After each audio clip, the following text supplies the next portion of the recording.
तो ये जो हमारे नेता दिन रात बिना किसी के साथ भेदभाव किए, चाहे जात के नाम पर, धर्म के नाम पर, लिंग के नाम पर, भाषा के नाम पर, यही वो करते रहते हैं। और यही जो हमारे न्याय के साथ विकास का, सुशासन का जो पूरा नीतीश कुमार जी की सोच है, जो मॉडल है, उसी को जमीन पर हम लोग लागू कर रहे हैं। देखिए, उनका जो ये दावा है ना, जो समीकरण की बात करते हैं, ये बहुत ही समझिए कि अफसोसजनक बात है। वो कहते हैं कि एम और वाई।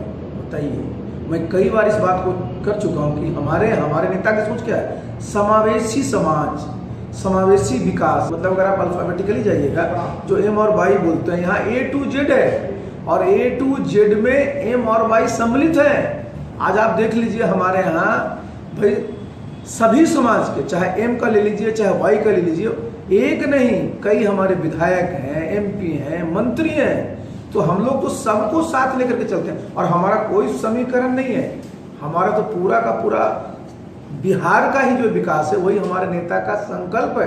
हम जनता के बीच इसी बात को लेकर जा रहे हैं कि हमने ये काम किया है और जो भी काम किया है वो सामने है। तो हमारे नेता ने बड़ा अच्छा स्टेटमेंट अभी दिया था कि हम लोग कास्ट बेस्ड राजनीति नहीं करते, हम लोग काम बेस्ड, वर्क विथ राजनीति करते हैं। और इसलिए हम लोग इस तरह का जो समीकरण है ना, उससे उनको कोई फायदा नहीं होने वाला है। जिस समीकरण की वो बात कर रहे हैं, वो काफ़ी लोग हम लोगों के साथ हैं और जैसे जैसे हम अपनी बात को नीचे और ले जाएंगे और लोग हम लोगों से जुड़ेंगे। देखिए, हम लोग जो हैं, एक बात मैं बता दूं, मैंने पहले भी कहा है, टिकट देने में हम लोग बहुत चीज़ों का ख्याल करते हैं और उसमें एक सामाजिक समीकरण का भी ख्याल करते हैं। और निश्चित रूप से हम लोग जो है इस बात को अपने उसमें रखते हैं कि भाई लोकतंत्र तभी मजबूत होगा ना जब जिनकी जिस तरह की आबादी होती है उसके हिसाब से उनको भागीदारी मिलनी चाहिए। तो निश्चित रूप से देखिए, होता क्या है, चूंकि हम लड़ते हैं अलायंस में, तो अलायंस में कई बार होता है कि जो इस तरह की सीटें होती हैं आपके पास नहीं भी आती, लेकिन हमारा प्रयास रहता है कि हमारी पार्टी जनता दलियों में